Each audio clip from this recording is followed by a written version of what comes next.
Reading from the Srimad Bhagavatam, Canto 10, Chapter 1, The Advent of Lord Krishna, Introduction, Text 3. Avatirya Yadoho Vamshe Bhagavan Bhuta Bhavanaha Kritavan Yani Vishwa Atma Tani Naha Vada Vistarat Avatirya Yadorvanshe Bhagavan Bhuta Bhavanaha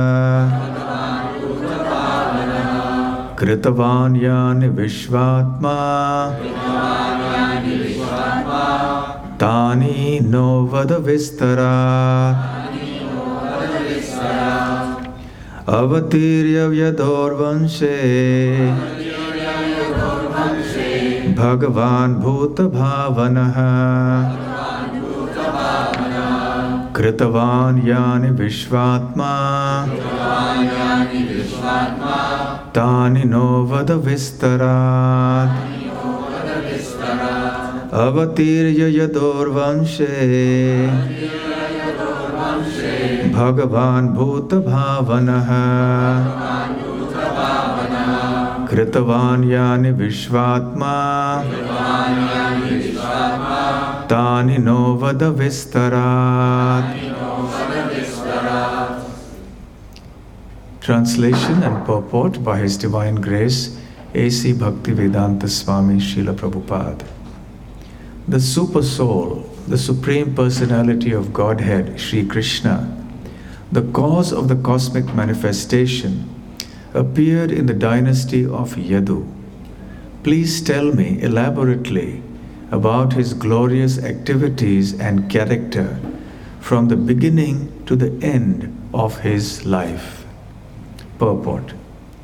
In this verse, the words Kritavan Yani indicate that all the different activities Krishna performed while present on earth are beneficial to human society.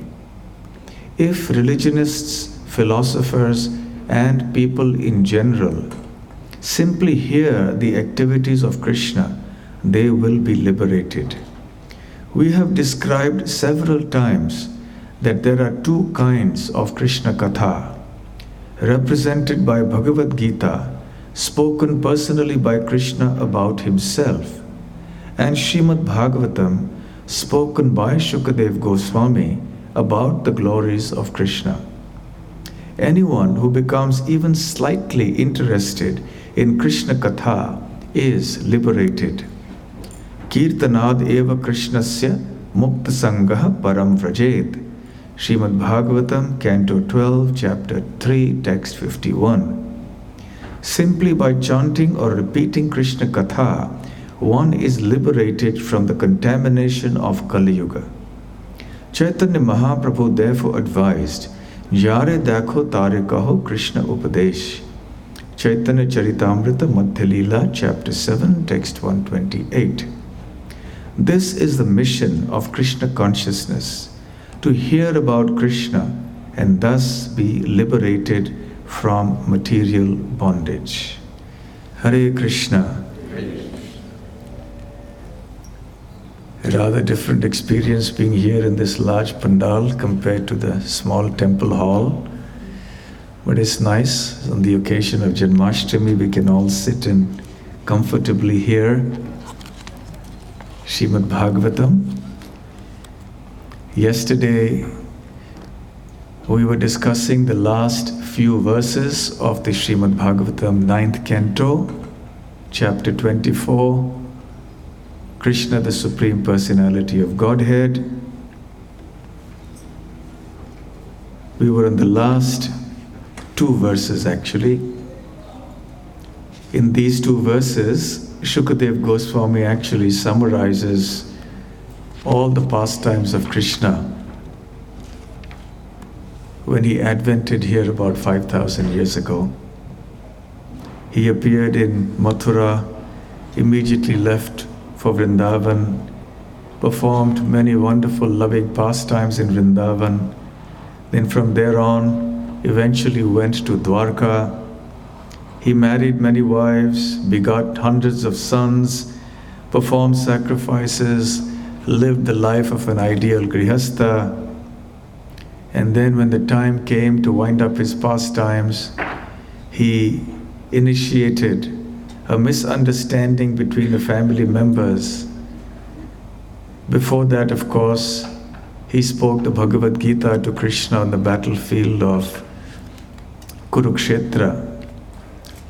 And before his departure from the world, he instructed Uddhava. The celebrated Uddhava Gita appears in the 11th canto of the Srimad Bhagavatam. And he returned finally to his abode, Goloka Vrindavan, in his original form.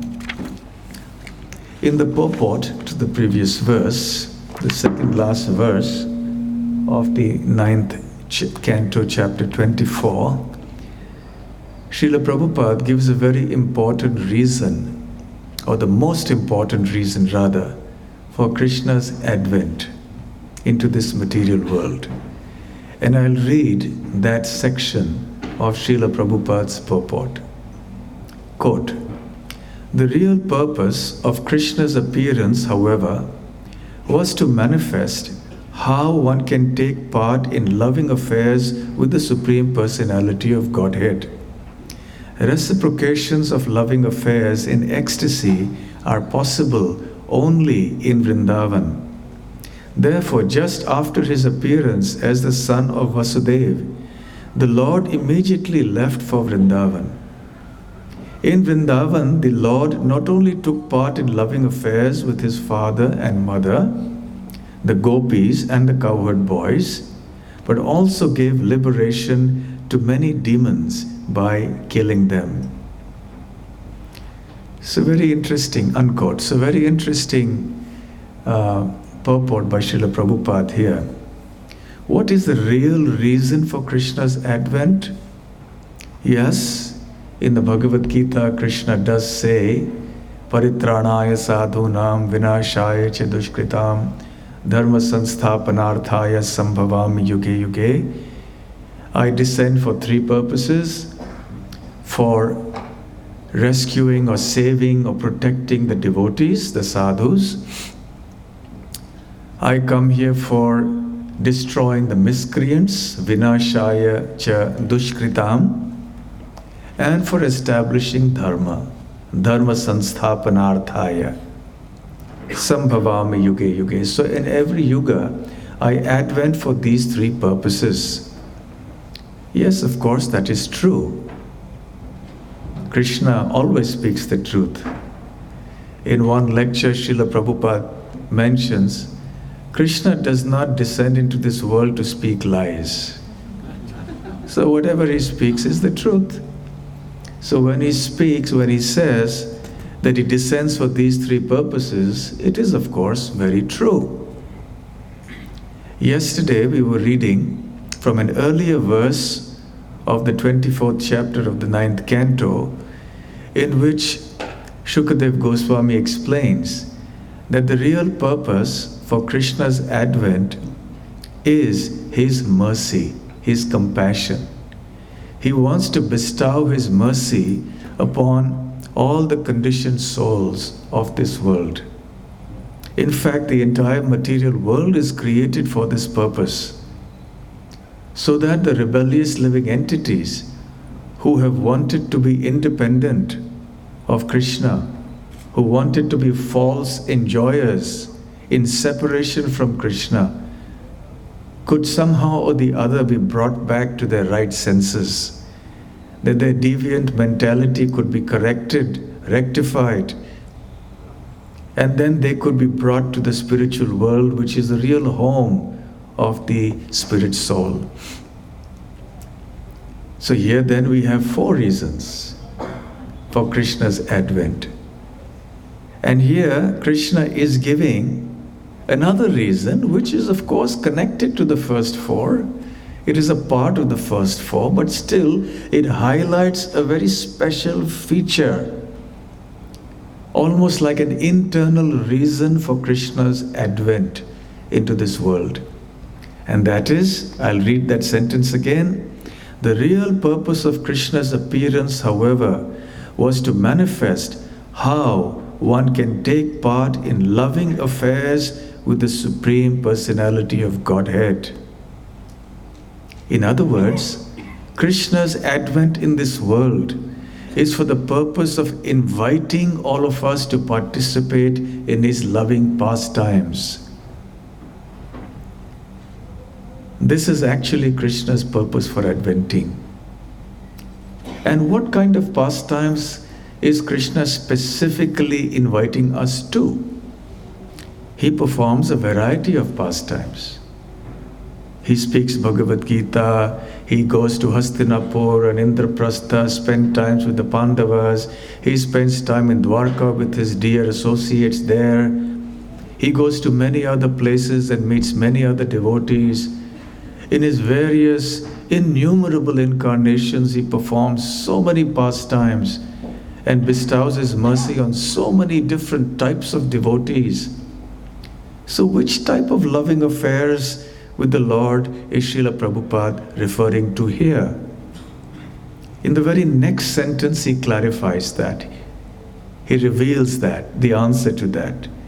He says, reciprocations of loving affairs in ecstasy are possible only in Vrindavan.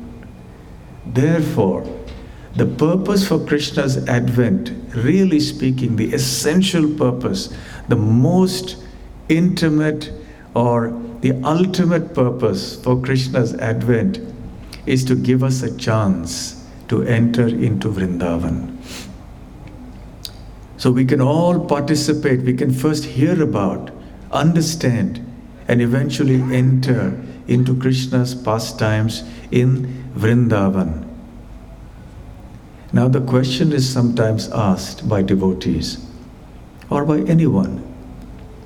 Krishna was born in Mathura.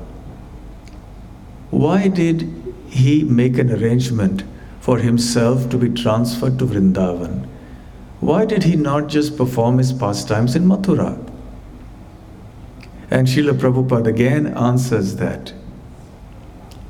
Therefore, just after his appearance as the son of Vasudeva, Lord immediately left for Vrindavan. Why? Because it is only in Vrindavan that such loving affairs in ecstasy are possible. Such transcendental reciprocation of devotional ecstasy between the Lord and his devotees is found in its highest manifestation ever possible in Vrindavan. So Vrindavan is such a special place. And also later on in the 10th canto of the Srimad Bhagavatam, Shukadeva Goswami explains, not only is he here to attract the conditioned souls to Vrindavan, but even more specifically, Krishna's advent is meant for his dear devotees. Anugrahaya bhaktanam manusham dehamastitaha bhajate tadrishi krida yah shrutva tatparo bhaved. This comes in the 33rd chapter of the 10th canto. And this ultimately is the reason for Krishna's advent. Anugrahaya bhaktanam. Anugraha means mercy. Anugrahaya means for the sake of bestowing mercy. Upon whom? Bhaktanam. So even though it is completely true that the Lord descends to bestow his mercy upon all the conditioned souls in the material world, very specifically, the purpose of his advent is to bestow his mercy on the devotees. Anugrahaya bhaktanam. And therefore, manusham deham asthitaha. Therefore he takes on, or he appears in a human-like form, Manusham Deha. He situates himself, or he accepts a form that resembles a human being. Now, this does not mean that Krishna's appearance in Goloka Vrindavan in the spiritual world is different from what he appears when he comes here to this material world. There are two Vrindavans. One is the original Vrindavan in the spiritual world. The word Paravyoma means the spiritual sky. Para means spiritual, Vyoma means the sky. So the Goloka Vrindavan in the spiritual world is called Paravyoma Vrindavan. The Vrindavan in the spiritual sky.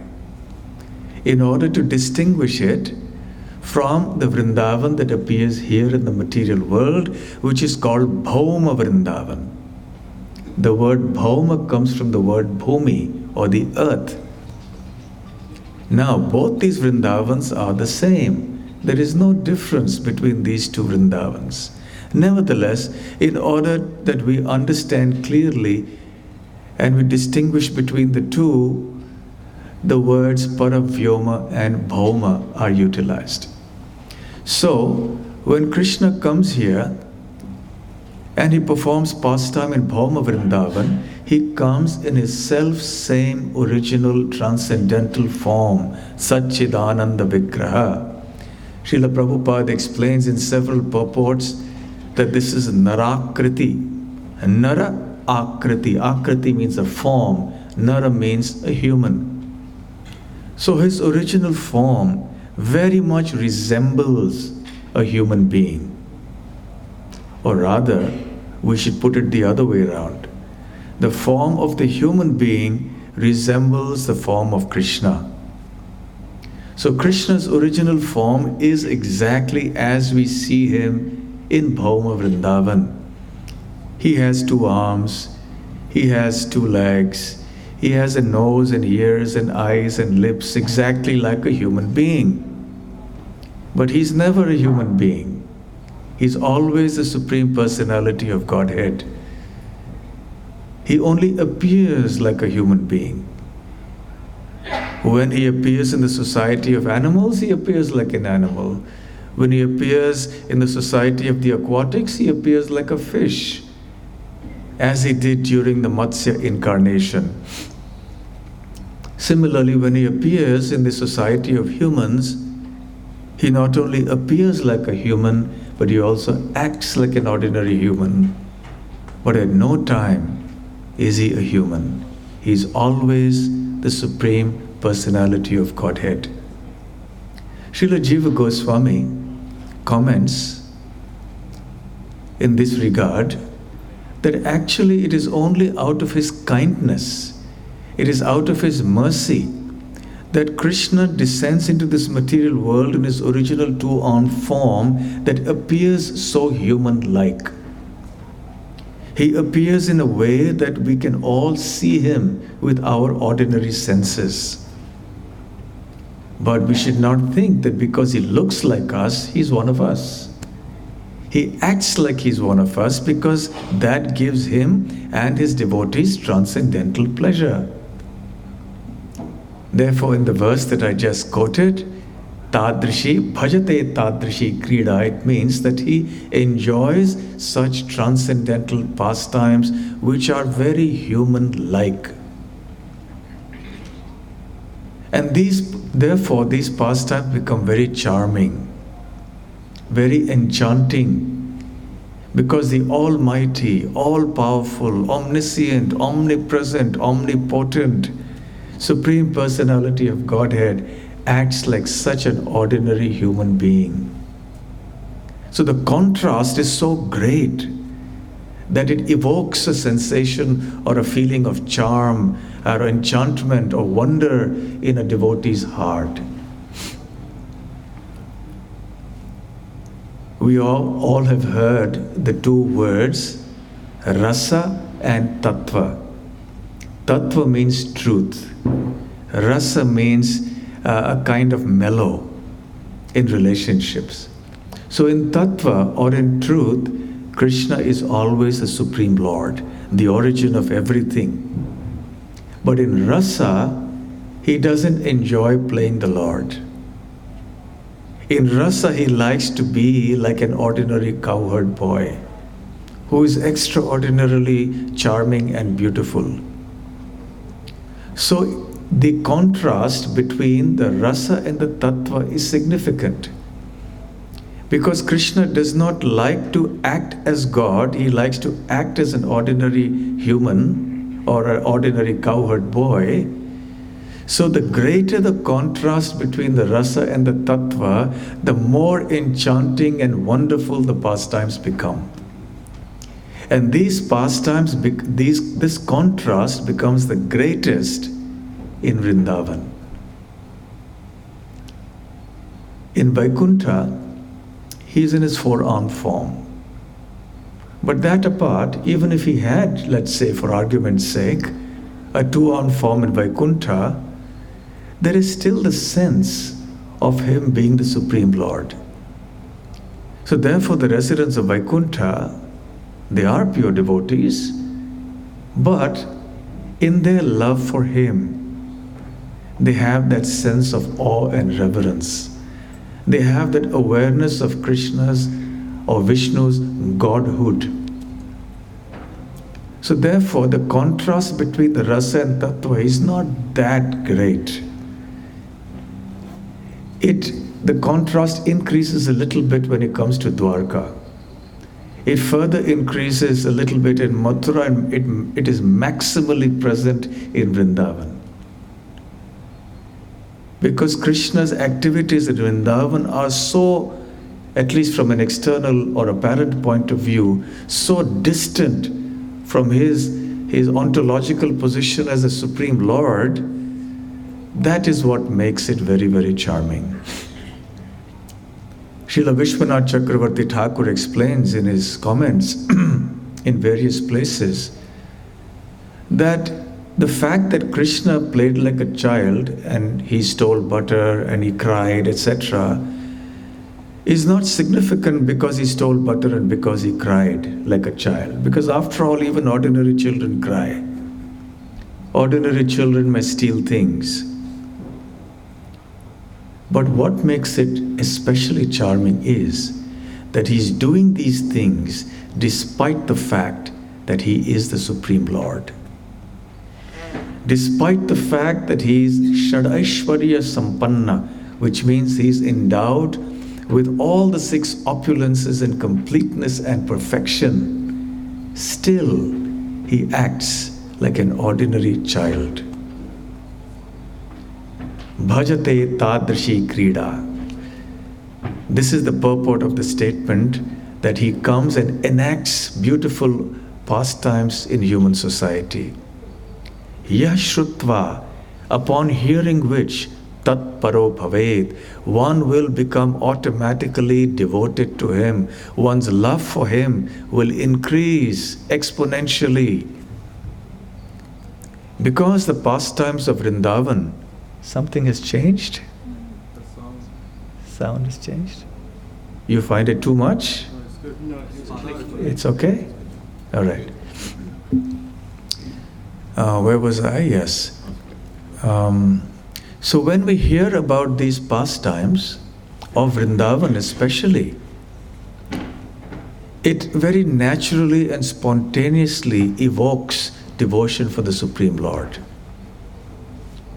So therefore, the most esoteric or the real internal reason for Krishna's advent in this world is to attract the hearts of his devotees to his Vrindavan pastimes, so that when the devotees leave this world, they give up this body, they will go to Paravyoma Vrindavan. Srila Prabhupada explains in his purports elsewhere also that before they go to Paravyoma Vrindavan, they get a chance to go to Bhoma Vrindavan first. They go to some universe where Krishna has manifested Vrindavan, and he's enacting his Vrindavan pastimes. They enter into the pastimes, they are born as some associate of Krishna, maybe a gopa or a gopi or a cow or whatever. And they're trained up. Whatever subtle traces of contamination still exist, however atomic they may be, they are also cleansed from the heart of that devotee. And there is some training given by the eternal associates of the Lord about how the pastimes take place in the Paravyoma Vrindavan. And then once that pastime is wound up by Krishna in that Bhauma Vrindavan, then that particular devotee then gets entrance into Paravyoma Vrindavan. So such wonderful things.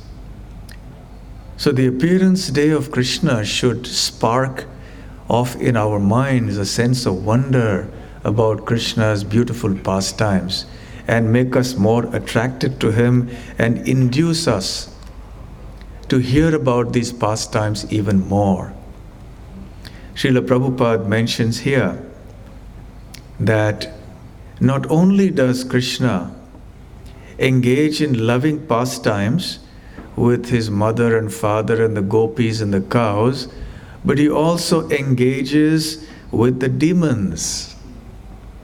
Now we may think, that's not an example of his loving pastimes, is it? Because Krishna is killing the demons. How is it a loving pastime? We can understand the Rasa Leela is a loving pastime. We can understand his taking lunch with the cowherd boys on the banks of the Yamuna is a loving pastime. But how is killing of the demons in Vrindavan a loving pastime? The answer is, because Krishna is the supreme absolute truth. So there is no distinction between his killing and his loving. His killing is also loving.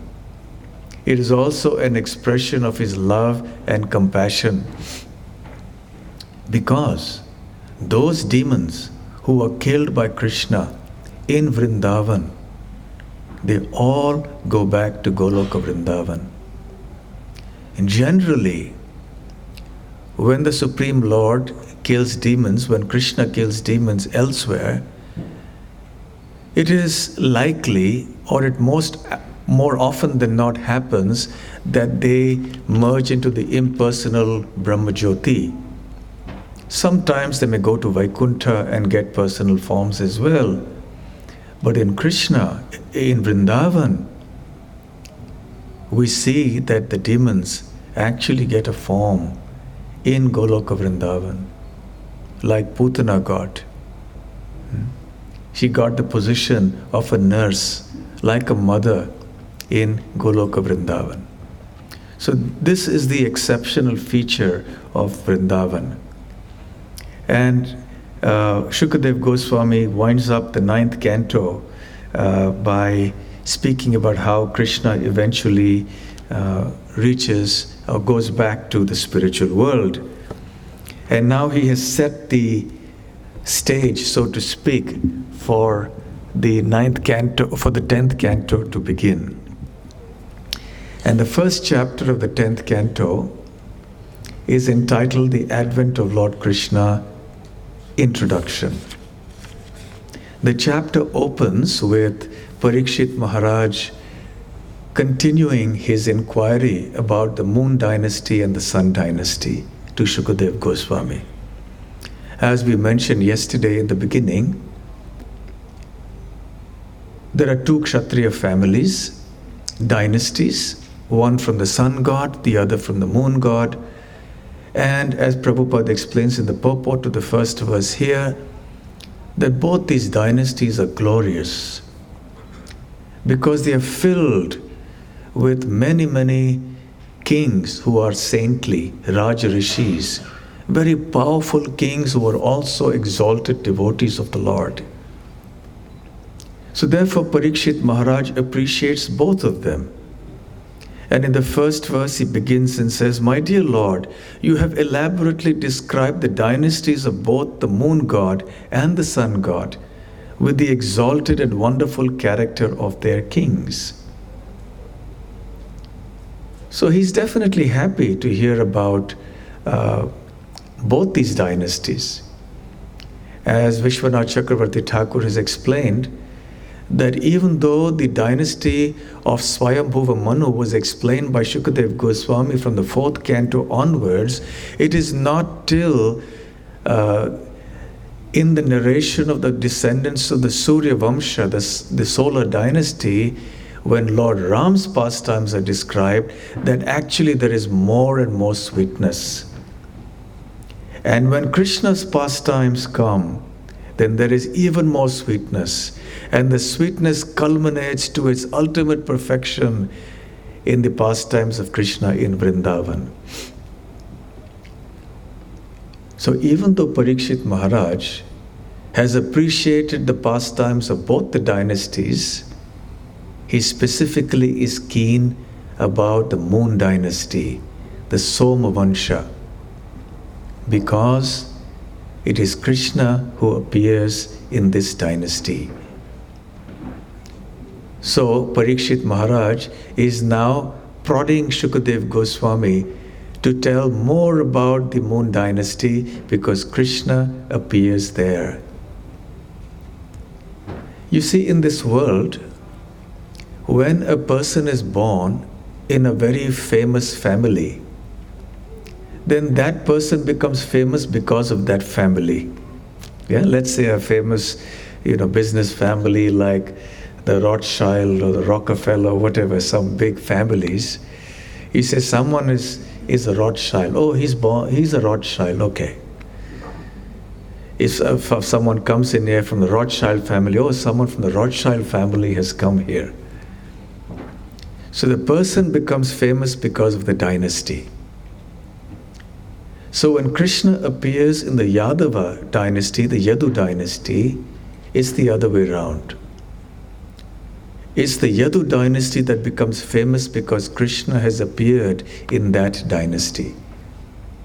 Srila Prabhupada gives the example of sandalwood that is found in the Malaya province. Malayaja Chandana. That chandan or sandalwood which is found or which is born, so to speak, Ja means born, in the Malaya forests of the Malaya province is very famous. It's the best quality sandalwood that you can get. And it's so precious that the government actually places restrictions. It's only recently that these restrictions have been relaxed and people can privately grow sandalwood. Otherwise, in India, it is a crime to grow sandalwood. It is an offense. You can be arrested for that. And in our farm now, they have relaxed. You can grow it, but you have to inform the government. And of course, because it is so expensive and so precious, so it's very difficult because thieves have their eyes on it. And it's so fragrant that everybody comes to know when you've planted sandalwood. So it's very easy, and the people around are going to have their evil eye on the sandalwood. So this sandalwood has its own qualities. Now Malaya, the Malaya province also has its own characteristics distinct from sandalwood. But because that sandalwood somehow by providence has appeared in that province, it is known by the name of that province. So it's called Malaya sandal. Malaya sandalwood. So the province of Malaya has become famous because of the sandalwood that grows there. Similarly, the Yadu dynasty, even though famous in its own right because of all the glorious kings who appeared there, that dynasty becomes even more famous because Krishna has appeared in that dynasty. Excuse me, just one moment. Yes. So when we say that Krishna is a Yadava, he's a Yadu, it is a testimony to the fortune of the Yadus. It is not Krishna who is fortunate to be born in the Yadu dynasty, but rather it is a Yadu dynasty that is fortunate actually to have Krishna appearing in that dynasty. Now, he is the light of the Yadu dynasty. The Yadu dynasty becomes glorified because Krishna has appeared there. In the Mukunda Mala Stotra of King Kulashekara, a very great devotee of the Lord, he offers a very beautiful prayer. And this prayer is also recited by Sri Chaitanya Mahaprabhu in the Chaitanya Charitamrita. Jayati Jayati Devo Devaki Janmastami Jayati Jayati Krishno Vrishnivansha Pradipaha Jayati Jayati Megha Shyamalah Komalango Jayati Jayati Prithvibharanasho Mukundaha. King Kulashekar glorifies Krishna. Jayati Jayati. All glories to that Lord Devaha, who is known as the son of Devaki. All glories to that Krishna, who is Vrishni Vansha Pradipaha, who is the light of the Vrishni dynasty, of the Yadu dynasty. All glories to Krishna, who has the complexion of a rain-filled cloud and whose body is very tender and beautiful. All glories to that Krishna who is known as Mukunda, who diminishes the burden of the earth. So Krishna is also known as Vrishni Vansha Pradipaha, one who is a transcendental light of the Yadu dynasty. So therefore, Parikshit Maharaj is very eager now. Having heard about the Surya Vansha, the solar dynasty, he is very impatient. He wants to hear about Krishna. So then he asks him several questions. He gets to the point now. He's waited so long till the beginning of the 10th canto to hear about Krishna. So now he asked several questions. O best of Munis, you have also described the descendants of Yadu who were very pious and strictly adherent to religious principles. Now, if you will, kindly describe the wonderful, glorious activities of Lord Vishnu or Krishna, who appeared in that Yadu dynasty with Baladeva, his plenary expansion. So Parikshit Maharaj's first question to Shukadev Goswami in the 10th canto is, please describe the wonderful, glorious activities of Krishna. Viryani. Viryani means the glorious activities. Tatra anshena avatirnasya. So Vishnu or Krishna has appeared with his ansha, his plenary expansion, Sankarshan or Balaram. Srila Prabhupada mentions in several places that because Krishna of Vrindavan is the original Supreme Personality of Godhead, and he expands into innumerable expansions, but because he is the original, all these expansions actually reside within his transcendental person. So when Krishna appears in Vrindavan, these infinite expansions are all present within him. All the Narayan forms, the four-armed forms in Vaikuntha, Vasudeva, Sankarshan, Pradyumna, Aniruddha, the Matsya incarnation, Kurma, Varaha, all these incarnations reside within Krishna. What a wonderful thing. What a wonderful form is this personality of Krishna. That Mataji has dropped her phone as she went out of the room, so someone may please hand over the phone to her, otherwise she, yes, thank you. So Krishna in Vrindavan is something truly extraordinary. And Parikshit Maharaj is eager to know about these activities. So because he's there along with his Ansha. Now, another interesting point that is mentioned here is that the word Anshena also indicates that it is not possible to completely describe or understand the glories and the activities of Krishna. Ansha means a part.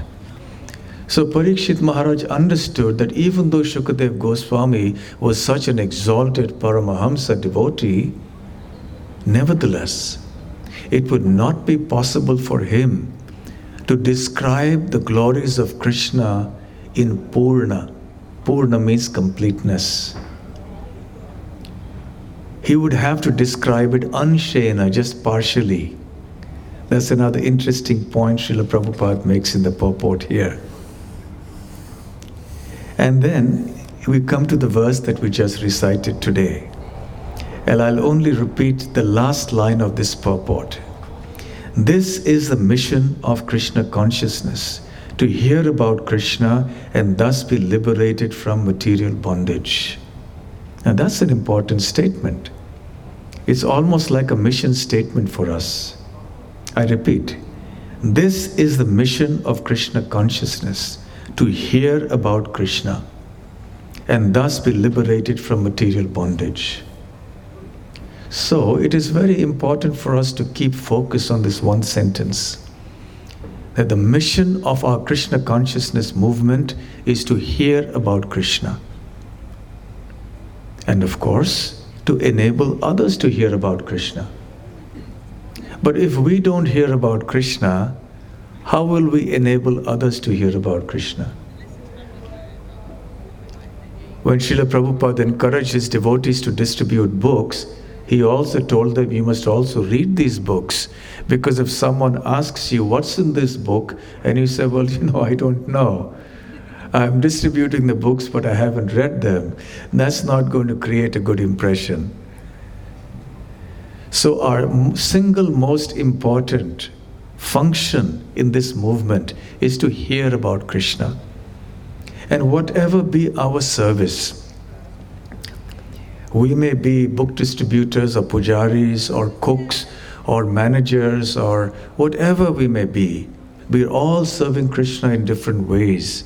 But fundamentally, we all have to come together to hear about Krishna. And then we go about doing our other practical services. But if we do not pay attention to this most important activity of hearing about Krishna, we will not be able to properly accomplish the goals of our mission. And therefore, in the next verse, a very important verse, very often quoted by Srila Prabhupada, and the one that he cites in the beginning of the Krishna book, that is the verse that Shukadev Goswami speaks here in text 4. Nivritta tarshay rupagiyamanat bhavaushadashrotra manobhiramat kauttama shloka gunanuvadat puman virajeta vina pashupnat. I'll read Srila Prabhupada's translation. Glorification of the Supreme Personality of Godhead is performed in the Parampara system. That is, it is conveyed from spiritual master to disciple. Such glorification is relished by those no longer interested in the false, temporary glorification of this cosmic manifestation. Descriptions of the Lord are the right medicine for the conditioned soul undergoing repeated birth and death. Therefore, who will cease hearing such glorification of the Lord except a butcher, or one who is killing his own self?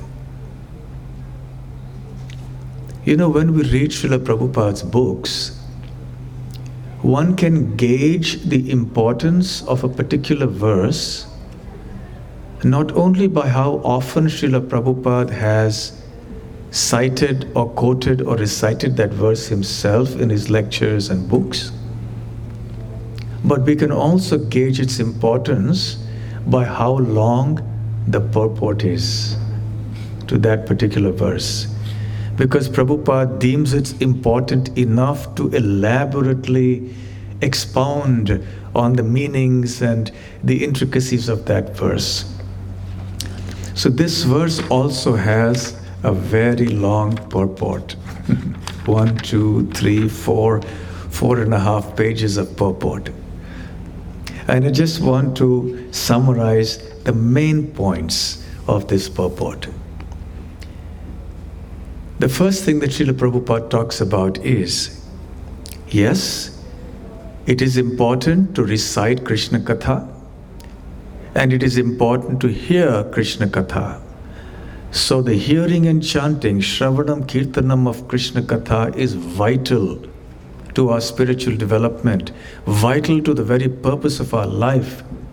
But who is fit to recite? In other words, whom should we hear Krishna Katha from? And he gives us two options. One,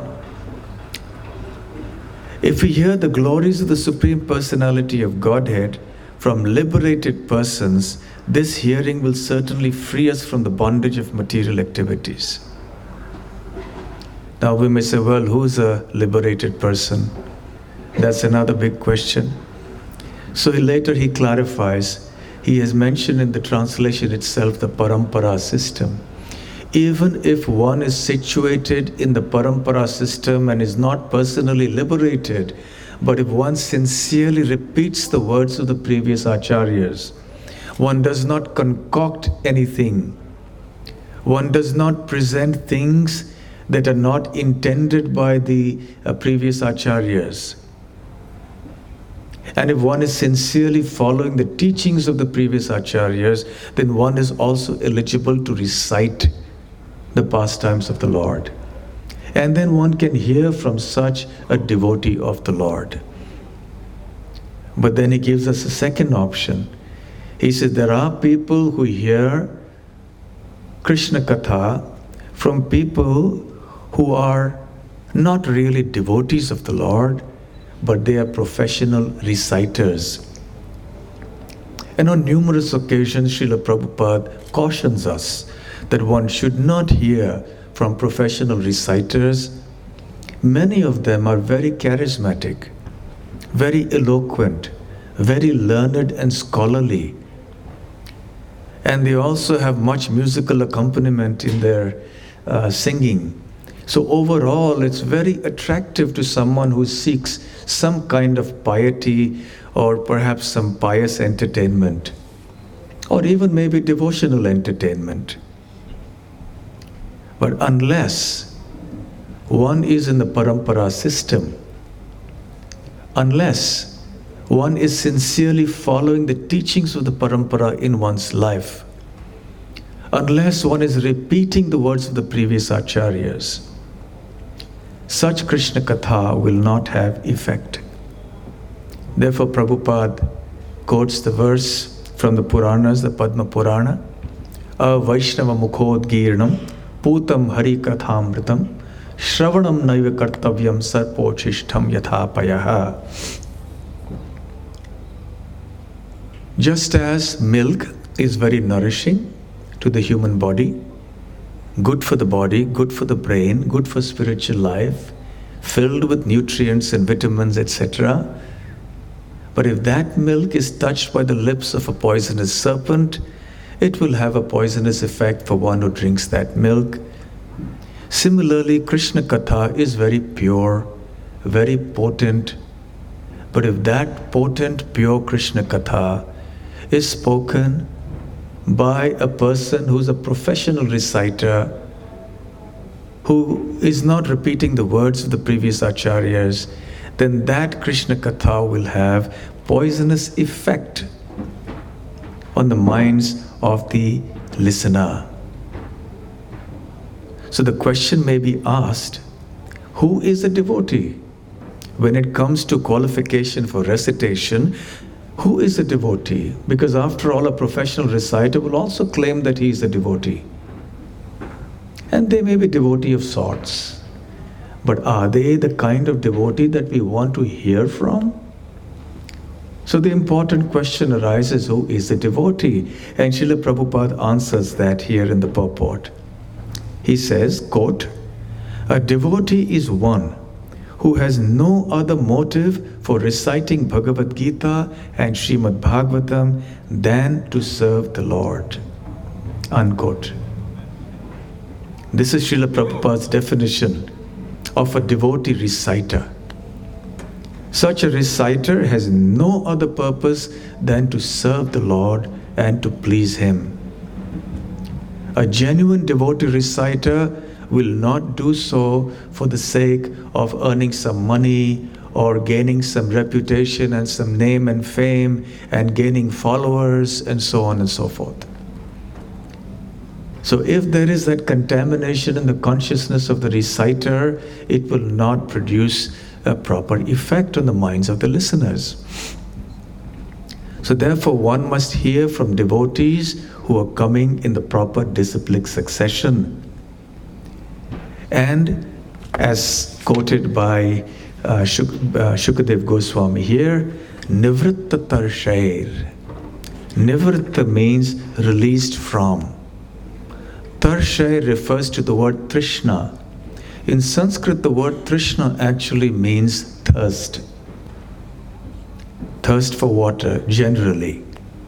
But in this context, it means thirst for Krishna. One who is thirsty for Krishna, one who is hungry for Krishna. And specifically when it says Nivritta Tarsha, it means a thirst for material enjoyment. So we want to be Krishna. We want to have Krishna Trishna.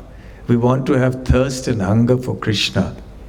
But in this world we see there is thirst and hunger for materialistic life. So unless one has been released from such a thirst for materialistic life, one cannot effectively not only speak about Krishna, but one will not even be inclined to hear about Krishna. One will not have that inclination, that enthusiasm to hear about Krishna. Speaking about Krishna is hard enough from one point of view, but hearing is even harder. To tolerate sitting for some time, for 1 hour, 2 hours, hours together hearing about Krishna is not an easy thing. So inasmuch as it is important for the reciter to be qualified, it is also equally important for the listener to be qualified.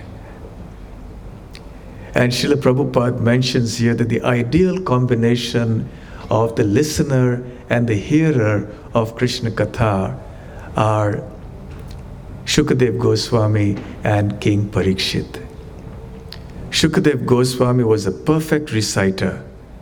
Parikshit Maharaj was a perfect listener. The ideal combination.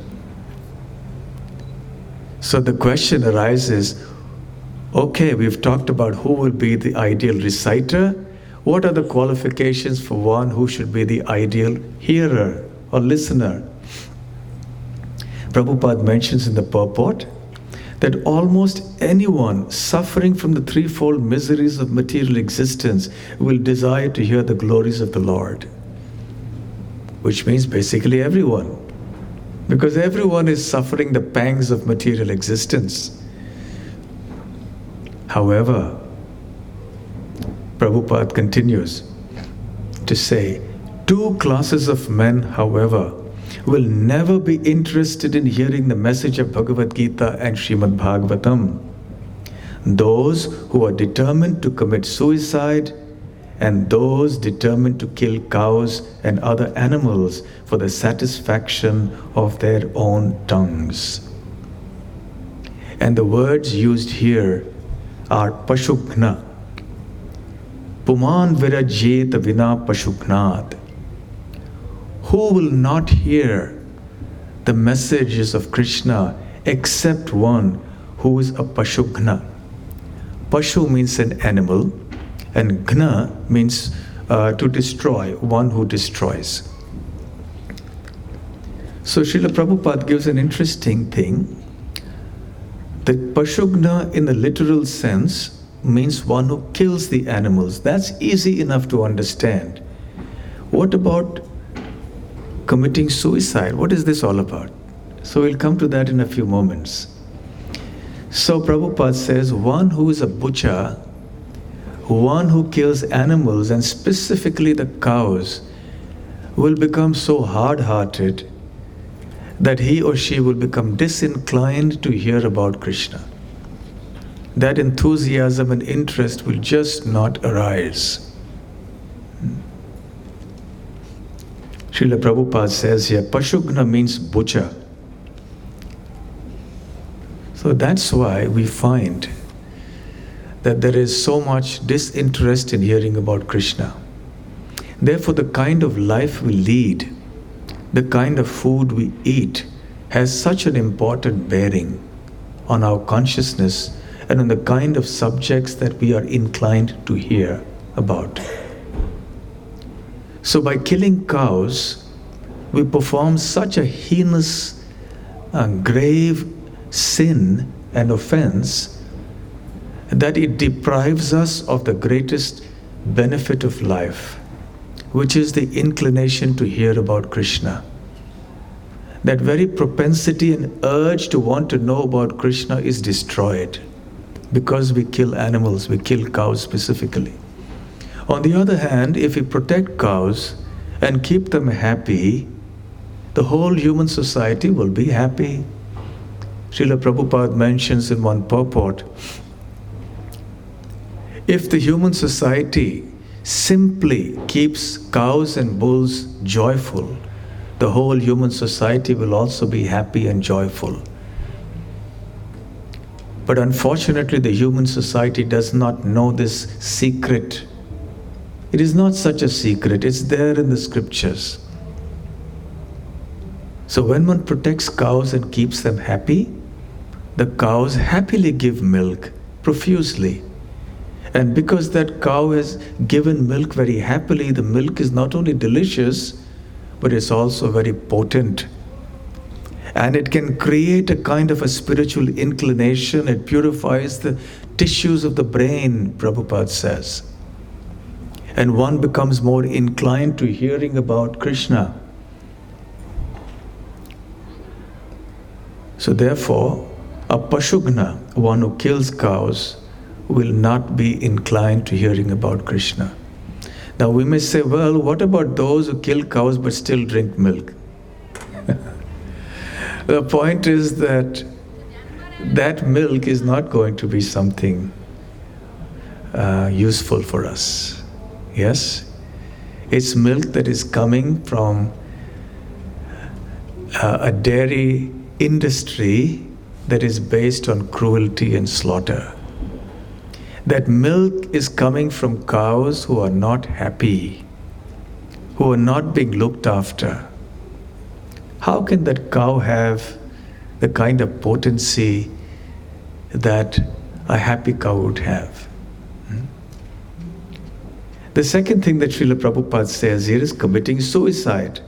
Those who are determined to commit suicide will not be interested in hearing. What's the purport of that? And he elaborates on that by saying, if one still has a desire for material sense gratification, he is not nivritta trishna. In other words, a person who is interested in a very materialistic sort of life is also committing suicide, because he or she is depriving himself or herself of that opportunity to hear about Krishna. You know, there are two words in Sanskrit. One is visha. Visha means poison. If one takes poison, then one dies. In other words, one's physical material body gets destroyed. So when we take poison, we commit suicide. We destroy this body. There's another word called Vishaya. Vishaya means a sense object. Vishaya is more dangerous than Visha. When we take Visha or poison, we just destroy one body. When we take Vishaya, we are obliged to take many bodies one after the other. The process of sense gratification of materialistic life in this material world induces us to take birth again and again and yet again, indefinitely. And when one is full of materialistic consciousness, then it is very hard to become inclined towards hearing about Krishna. The next thing Srila Prabhupada speaks about in the purport is about the disease that is afflicting everyone in this world. Bhava Roga. Roga means disease, Bhava means this material existence. Bhava, to become. The material existence is called Bhava, to become, because you repeatedly become diseased, you become old, you become dead, you become born. So you repeatedly become these things. You become a human, you become a cat, you become a dog, you become a tree, you become a demigod. So you constantly become so many things. So it's called Bhava, this material existence. It's a disease, it's the fundamental disease. More dangerous than HIV or cholera or tuberculosis or whatever else, or whatever other deadly diseases that may exist in this material world. And medical science cannot find a cure for this Bhava Roga. And the medicine for this is Krishna Katha. Bhava Aushadha. Aushadha means the medicine. So Shukadev Goswami says that hearing about Krishna is the perfect remedy or the medicine for the terrible disease of Bhava Roga. So every intelligent person should somehow or the other hear about Krishna in the association of devotees, considering this to be the most important duty in life. Even though we may have many services in our daily life, in the temple, outside the temple, etc., but we should ensure that we always make time available for hearing about Krishna on a regular basis. If we consider other services always more important than hearing about Krishna, eventually what will happen? We will lose the enthusiasm to do those other services. The consciousness with which we will do our other services will be somewhat diluted or even polluted perhaps. So when we hear about Krishna, we get purified. And we also become enabled to perform our other services with greater enthusiasm, with greater purity, and with greater effectiveness. So even if you want to do your particular services very efficiently and productively for Krishna, it is still very important to come and hear about Krishna regularly. And when we cannot come and physically hear about Krishna in the association of devotees, we can read Prabhupada's books. We should do both. And of course, nowadays, thanks to technology, we also can hear about Krishna on the internet, provided we don't misuse it, of course. Then Shukadev Goswami, or rather, I beg your pardon, it is Parikshit Maharaj speaking. Somehow I've been saying Shukadev, but because these are the questions being asked by King Parikshit. So King Parikshit goes on to say here in the 5th to 7th verses, and I'll read the translation. Taking the boat of Krishna's lotus feet, my grandfather Arjuna and others crossed the ocean of the battlefield of Kurukshetra, in which such commanders as Bhishma Deva resembled great fish that could very easily have swallowed them. By the mercy of the Lord, my grandfathers crossed this ocean, which was very difficult to cross, as easily as one steps over the hoof print of a calf.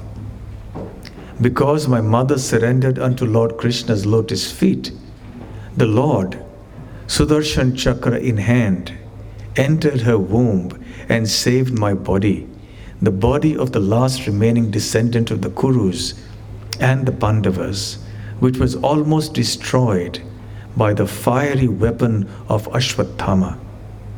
Lord Sri Krishna appearing within and outside of all materially embodied living beings by his own potency in the forms of eternal time, that is as Paramatma and as Virat Rupa, gave liberation to everyone, either as cruel death or as life. Kindly enlighten me by describing his transcendental characteristics. Parikshit Maharaj has understood very well the favors that Krishna has done him and his family. After all, he got the name Parikshit because he was examining immediately upon his birth, looking here and there, the four directions for that personality whom he saw within his womb. When Ashwatthama tried to destroy King Parikshit, who was still within the womb of his mother, Uttara, Krishna personally appeared within the womb and encircled him and protected him like that. And Parikshit within the womb was actually able to see Krishna circling him and protecting him. And even when he was born, he was looking in all the directions. Where is that personality that I saw when I was in the womb of my mother? And therefore he got the name Parikshit, because he was always examining the four directions to find out that personality. Krishna also protected not just his mother, but he protected all his grandfathers. The battlefield of Kurukshetra was like a huge ocean of Kauravas and their allies like Bhishma. They were like Timingala fish. Not fish actually, they're huge mammals perhaps. And they can swallow many gigantic whales. That's the size of these living entities, these aquatics. So what chance does a small fish have in front of a Timingala? You know, Timingala is one who can swallow many Timis. Timi is also kind of a big aquatic. And one who can swallow them effortlessly is called a Timingala. So Bhishma and others were so powerful on the battlefield. What chance did the Pandavas have? But it was only because of Krishna's presence and his mercy on the battlefield that the Pandavas were saved. And Parikshit Maharaj understands that well. He says Krishna's lotus feet are like a boat. And sitting in that boat, my grandfathers, the Pandavas, crossed over the ocean of the Kaurava army. And crossing over this ocean was as easy as jumping over the water that is there in the hoof print of a calf. So Parikshit Maharaj is very appreciative of Krishna's role, of his glories. He's indebted to Krishna. And he has enormous love for Krishna. And therefore he wants to hear more about Krishna. The second question that Parikshit Maharaj asks Shukadev Goswami is about Balaram. Because he has heard that Balaram was the son of both Devaki as well as Vasudeva. How is that possible? So he asked Shukadev Goswami to clarify this. And the third question is all about his different pastimes in Vrindavan, Dwarka, Mathura. Why did Krishna leave the house of his father Vasudeva in Mathura and go to Vrindavan? Where did he live with his relatives in Vrindavan? What did he do when he reached Vrindavan and eventually in Mathura and Dwarka? Why did he kill his uncle Kamsa? Although generally to kill one's uncle is considered very sinful, it is not sanctioned in the scriptures. For how many years did he live in Vrindavan, in Mathura, and also in Dwarka? How many queens did he have in Dwarka? Please describe all these things in detail, my dear sage. Please answer all the questions I have asked you, and please also tell me about things that I may not have asked you. Because I have full faith. Shraddhadhanaya vistritam vaktum arhasi sarvagya. Please speak all these things to me because you know all of these things. You are sarvagya. And I am a faithful listener.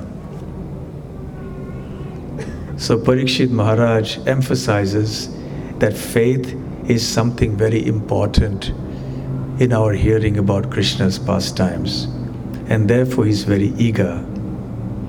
Pibantam tvan mukham bhojachyutam hari kathamritam.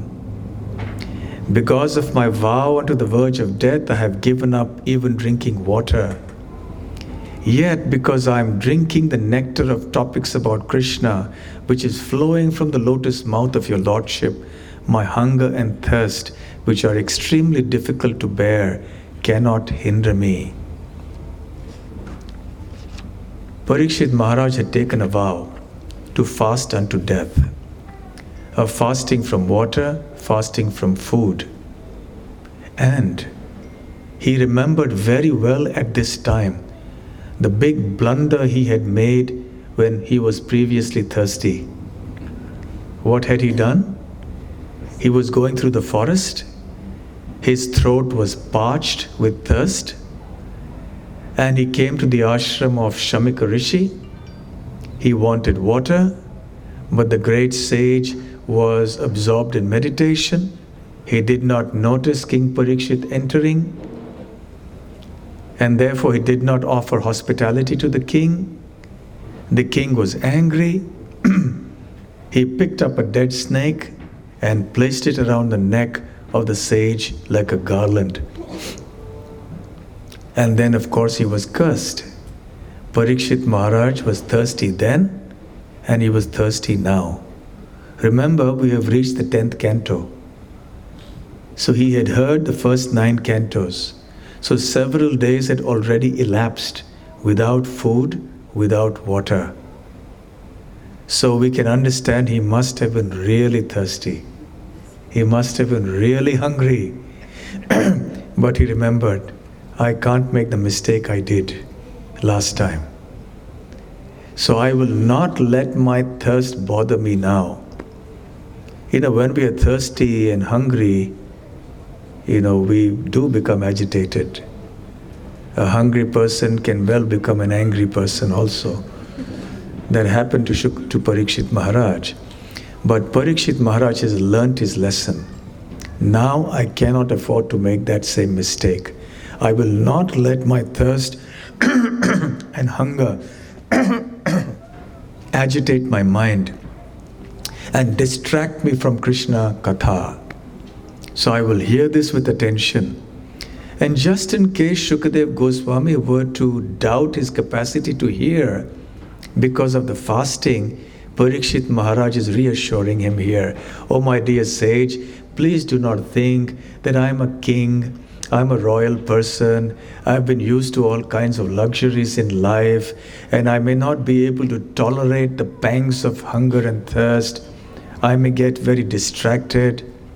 No. You please continue speaking about Krishna. This hunger and thirst doesn't bother me. It doesn't disturb me now. Because my very soul is being nourished by the nectar of Hari Katha that is falling, that is emanating from your lotus-like mouth. And I am just simply eagerly drinking this with my ears. Pibantam tvan mukham bhoja chutam hari kathamritam. And therefore, I'm completely satiated. Please go on speaking more. And I'm eager to hear about Krishna in Vrindavan and Mathura and Dwarka. In the purport, Srila Prabhupada mentions that the entire world is suffering because of spiritual thirst. The world is completely unaware of the nectar of Krishna Katha. And it is the purpose of this Krishna consciousness movement to fulfill this need, to fulfill this void in the lives of people, to give them this nectar of the narrations and the holy names of Krishna. So we'll stop here. It's exactly 9:30 and 3 minutes over time. Thank you very much for coming here and for your patient hearing. And I hope you all have a wonderful festival all day today and all day tomorrow. We will meet here again tomorrow morning in the same venue, same place, same time tomorrow. Thank you very much. Srila Prabhupada ki Jai. Hare Krishna.